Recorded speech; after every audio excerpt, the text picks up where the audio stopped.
हरे कृष्णा भक्तों, आज हम पुरुषोत्तम मास महात्म्य कथा का अध्याय 11 सुनाने जा रहे हैं। आप स्नेह पूर्वक श्रवण कीजिए। नारद जी बोले, सब मुनियों के लिए भी जो दुष्कर है, ऐसा बड़ा भारी तप जो इस कुमारी कन्या ने किया, हे महामुने हमें सुनाइए। श्री नारायण बोले, अनंतर ऋषि कन्या ने भगवान शिव, शांत, पंचमुख, सनातन महादेव को चिंतन करके परम दारुण तप आरंभ किया।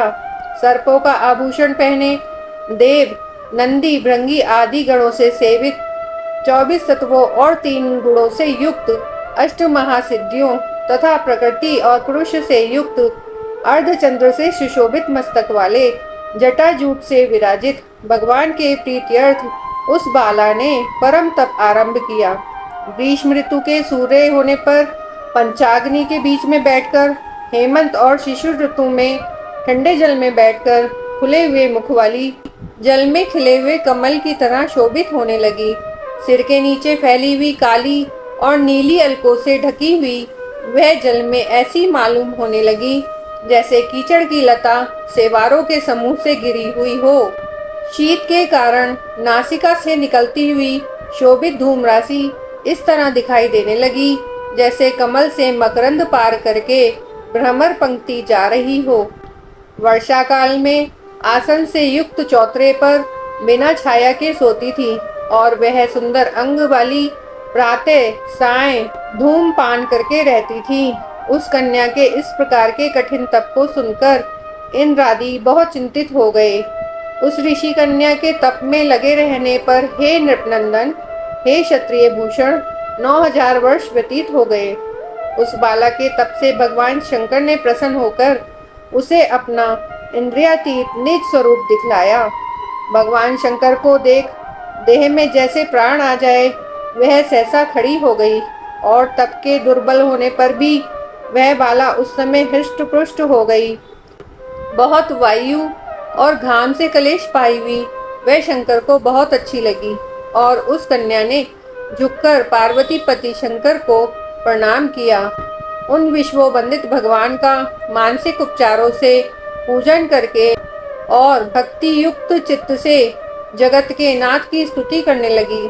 कन्या बोली, हे पार्वती प्रिय, हे प्राणनाथ, हे प्रभु, हे भर्ग, हे भूतेश, हे गौरीश, हे शंभो, हे सोम सूर्य अग्नि नेत्र, हे तमे, हे मेरे आधार, मुंडास्थि मालिन, आपको प्रणाम है। अनेक तापों से व्याप्त है, अंगों में पीड़ा जिसके, ऐसा परम घोर संसार रूपी समुद्र में डूबा हुआ, दुष्ट सर्पों तथा काल के तीक्ष्ण दांतों से डसा हुआ मनुष्य भी यदि आपकी शरण में आ जाए तो मुक्त हो जाता है। हे विभो, जिन आपने वाणासुर को अपनाया और मरी हुई अलर्क राजा की पत्नी को जिलाया, ऐसे आप हे दयानाथ, भूतेश, चंडीश, भव्य, भवत्राण, मृत्युंजय, प्राणनाथ, हे दक्ष प्रजापति के मुख को ध्वंस करने वाले, हे समस्त शत्रुओं के नाशक, हे सदा भक्तों को संसार से छुड़ाने वाले, हे जन्म के हर्ता, हे प्रथम सृष्टि के कर्ता, हे प्राणनाथ, हे पाप के नाश करने वाले, आपको नमस्कार है। अपने सेवकों की रक्षा कीजिए। हे नृप, बड़ी भाग्यवती मेधावी की तपस्विनी कन्या इस प्रकार मन से और वाणी से शंकर की स्तुति करके चुप हो गई। श्री कृष्ण बोले, कन्या द्वारा की हुई स्तुति सुनकर उसके किए वे उग्र तप से प्रसन्न मुख कमल सदाशिव कन्या से बोले, हे तपस्विनी, तेरा कल्याण हो। तेरे मन में जो भी अविष्ट हो वह वर तू मांग। हे महाभागे, मैं प्रसन्न हूँ, तू खेद मत कर। ऐसा भगवान शंकर का वचन सुन वह कुमारी अत्यंत आनंद को प्राप्त हुई और हे राजन, प्रसन्न हुए सदाशिव से बोली। कन्या बोली, हे दीनानाथ, हे दया सिंधु, यदि आप मेरे ऊपर प्रसन्न हैं तो हे प्रभु, मेरी कामना पूर्ण करने में देर ना करें। महादेव, मुझको पति दीजिए, पति दीजिए, पति दीजिए। मैं पति चाहती हूँ, पति दीजिए। मैंने हृदय में और कुछ नहीं सोचा है। वह ऋषि कन्या इस प्रकार महादेव से कहकर चुप हो गई। तब यह सुनकर महादेव जी उससे बोले। शिव बोले, हे मुनि कन्ये, तूने जैसा अपने मुख से कहा है वैसा ही होगा, क्योंकि तूने 5 बार पति मांगा है।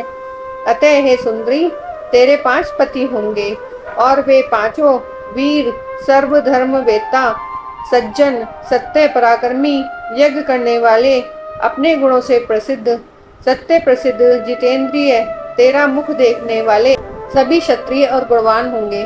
कृष्ण बोले, ना तो अधिक प्रिय ना तो अधिक अप्रिय। ऐसे महादेव के वचन को सुनकर बोलने में चतुरा कन्या झुककर बोली। बाला बोली, हे गिरिजाकांत, सदाशिव संसार में एक स्त्री का एक ही पति होता है, अतः 5 पति का वर देकर लोक में मेरी हंसी न कराइए। एक स्त्री 5 पति वाली ना देखी गई है और ना सुनी गई है। हाँ, एक पुरुष की 5 स्त्रियां तो हो सकती हैं। हे शंभु, हे कृपानिधे, आपकी सेविका मैं 5 पतियों वाली कैसे हो सकती हूँ? आपको मेरे लिए ऐसा कहना उचित नहीं है। आपकी सेविका होने के कारण जो लज्जा मुझे हो रही है वह आप अपने को ही समझिए। कन्या का यह वचन सुनकर शंकर जी पुनः उससे बोले। शंकर जी बोले, हे भीरू, इस जन्म में तुझे पति सुख नहीं मिलेगा।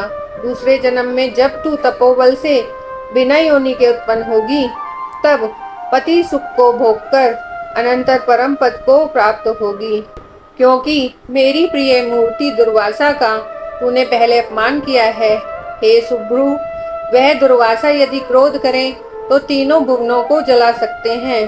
सो तूने अभिमान वश ब्रह्म तेज का मर्दन किया है। जिस अधिमास को भगवान कृष्ण ने अपना ऐश्वर्य दिया है, उस भगवान के प्रिय पुरुषोत्तम मास का व्रत तूने नहीं किया।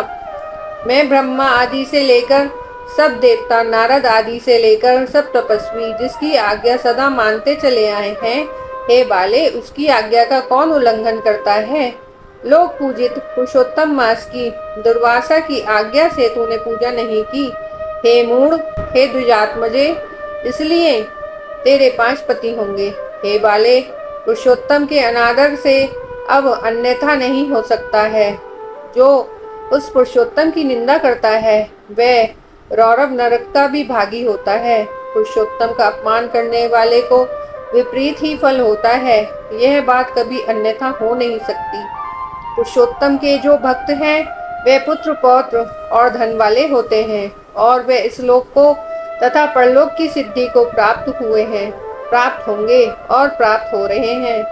और हम सब देवता लोग भी पुरुषोत्तम की सेवा करने वाले हैं। जिस पुरुषोत्तम मास में व्रताधिक से पुरुषोत्तम शीघ्र ही प्रसन्न होते हैं, उस सेवा करने योग्य मास को हे सुमध्य में हम लोग कैसे नाम भजें?